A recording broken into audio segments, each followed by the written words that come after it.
Hey Micah, I got your email and it's funny you should ask about a Maverick. I happen to own one. This is 1975. This is a car that is a project car, although it's probably about done at this point. And I'll take you through these cars and the things to watch for. This car was also a 6-cylinder, and I removed the 6-cylinder and put a 302 cubic inch engine in it. It has a C4 transmission, which is what these cars came with stock from the factory.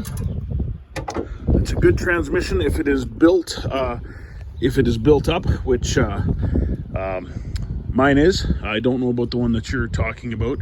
On these cars, the things that you need to know about are the cooling. I have an aluminum radiator in here, although the original radiator would have worked fine. I used that on a different project. These cars rust, and there's a few places where they like to rust. One is right up here on the top of the fenders. I got dust on mine, but right up here on top of the fenders. And the other is back here in the rear quarter panels. These parts here, this is all new metal on mine. They like to rust there. Not hard to fix, but everything bodywork is expensive. What you need to know about is how many bolts do you have on your wheel? Is it a 5-bolt or is it a 4-bolt?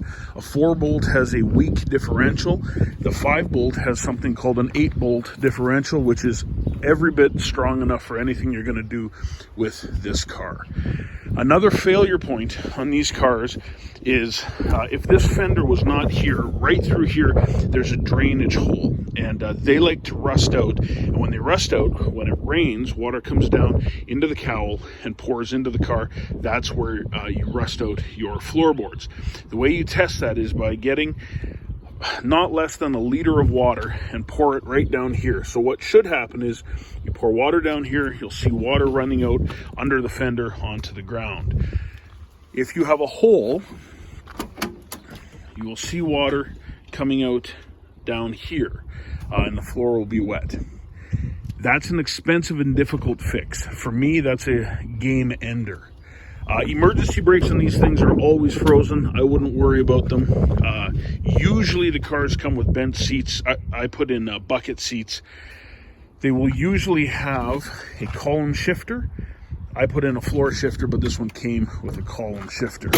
You want the doors to open and close properly. If they don't, because the car's a unibody, sometimes with rust, they can flex a bit and they won't close properly. Gas tanks on these cars are easy enough to remove. There's 2 bolts on the bottom and straps fall away and they come down. The other thing is, if the car was a vinyl top, and many of them are, be very cautious. They rust out. This area here and also this area up here. Replacing a roof can be done.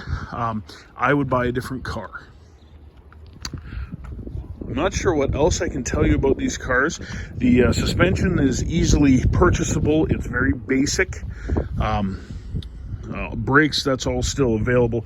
I have put a Monte Carlo bar in to stiffen the front. It's not really necessary. This one's a fairly aggressive car, so I use it, I want it to be stiff.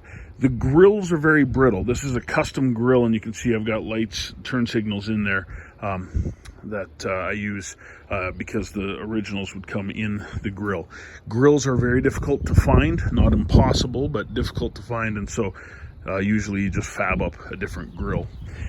There's a big bumper and a small bumper version. If it is newer than 1972, I think, it's a big bumper version, and that's what this is. You can see the gap there. The small bumper version is, the whole bumper is much smaller, and it's slid farther back, and these are called bumperettes, those big ugly things. They didn't have that. They would have a small bumper front and rear. This is a large bumper front and rear. The chrome for these is not impossible to find, but it is difficult to find. I know where there are a few of these cars, so if you need parts, they can be had. All it takes is money. As far as a fun car, yeah, they're terribly fun. Very, very light, and with just a little bit of horsepower, you've got something pretty quick.